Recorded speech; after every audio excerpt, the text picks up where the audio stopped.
Hey everybody, Clayton here at etrailer.com.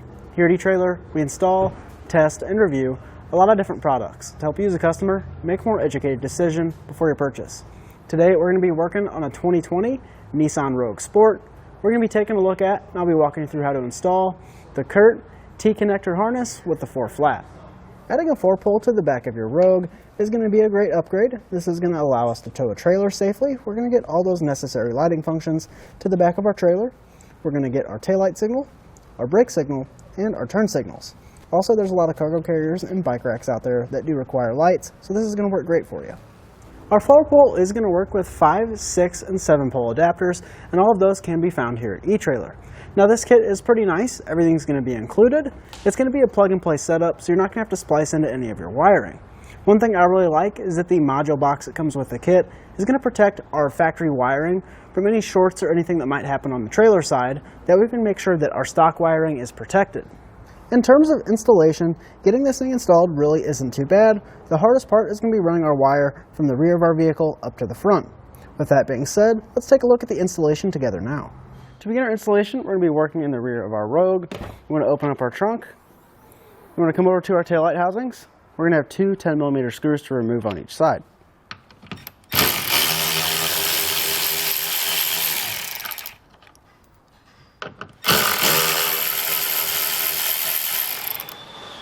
With our hardware removed, we now want to pull out our taillight assembly. Now this is going to be pretty tough. Our pins are very tight and the edges of our lights are super thin. So if you grab a trim panel tool and pry on these edges, you need to be really careful, but you're going to have to pull really hard out and kind of work your way around and kind of pry that back, because it is going to pull out towards the rear.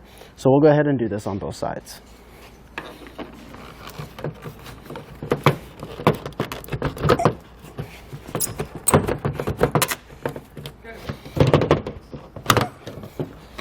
Pry it out just like that.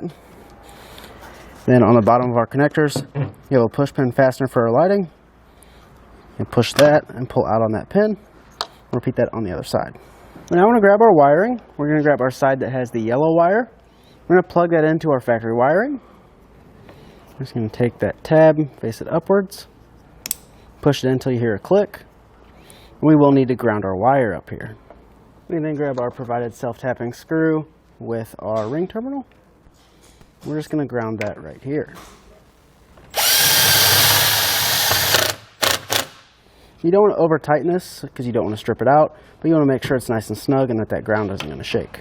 We can then take our module and the rest of our wiring and drop that down through the opening right here and grab it at the bottom.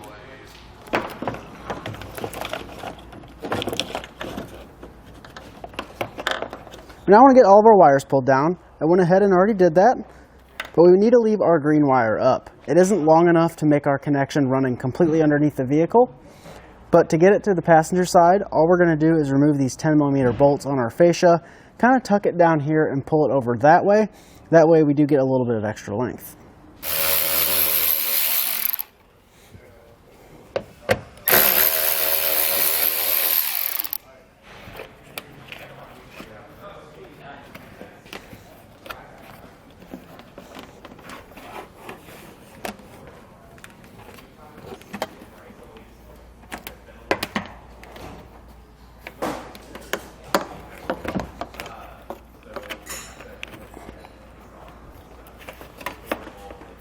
As you can see, now we have enough clearance, so we just want to plug these in the same way that we did over on the driver's side.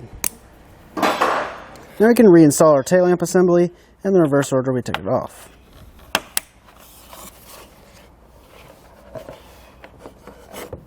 Now I'm going to connect our power wire. I'm going to use a heat shrink butt connector. The one that comes in your kit is not heat shrink. It'll work just fine, but I prefer using the heat shrink, and you can find these here at eTrailer. We're just going to crimp that onto our wire. Then we're going to grab our long power wire.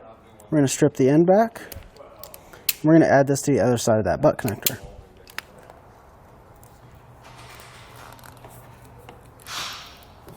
Then we can grab our heat source and shrink it down.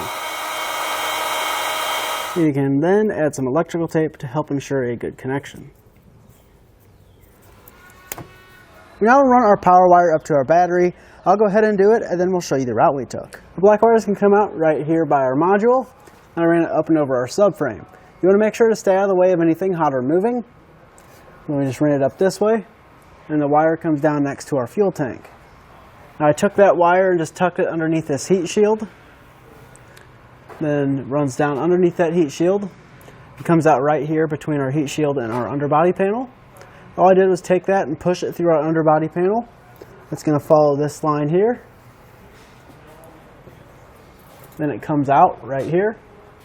I just ran that up to our frame rail here. There's a nice opening here with a hole, so we just pushed that through and pulled it out. Then I grabbed our airline tube to use as a pull wire. I ran that up to the engine bay. You want to, again, make sure you're staying out of the way of anything hot or moving. So we just push that up next to our battery. Now we can jump up top and get that wire pulled tight. This is where our airline tube comes out. Then we're just going to pull that wire till it's nice and tight. Just like so. Now we can make our connection to the battery. We have part of our air box covering our battery, so we are going to have to remove that. We're going to grab a small flat blade screwdriver, pry up on this plastic push pin. Then we can lift up on our air box. Kind of wiggle this out of position and lift up like so. Now I'm going to lift up on our battery cover. That's going to reveal a 12mm nut.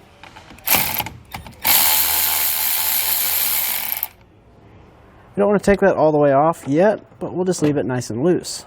Then we want to grab our power wire. We're going to trim that off. We'll grab our wire strippers, strip back this end. With our wire stripped back, we can grab our heat shrink butt connector, crimp that on.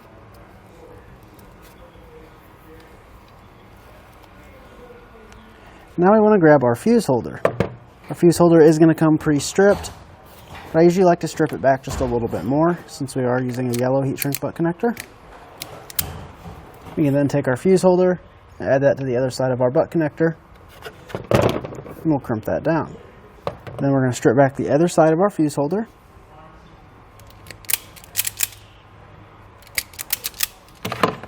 We'll be adding the provided ring terminal.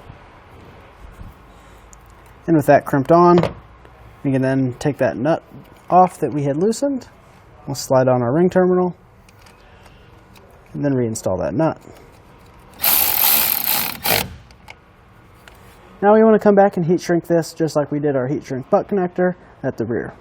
Then we want to clean up our wiring. I'm just going to zip tie our wiring to this fuse block. Just like so.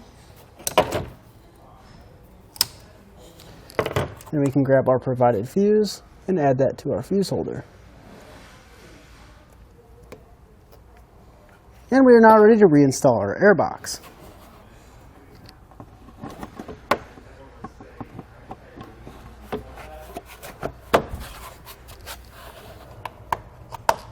Before we mount our four-way with everything hooked up, we want to get it tested.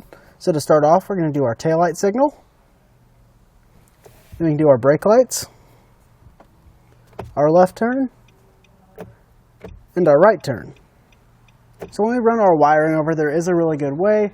Our module is right here. We're going to take that wiring and zip tie it up high to our factory wiring. And it's going to come and run over the front of our hitch right here. Then our kit does come with a long zip tie, so that's really nice. We can just zip tie it to the hitch. And then our wiring sits right here.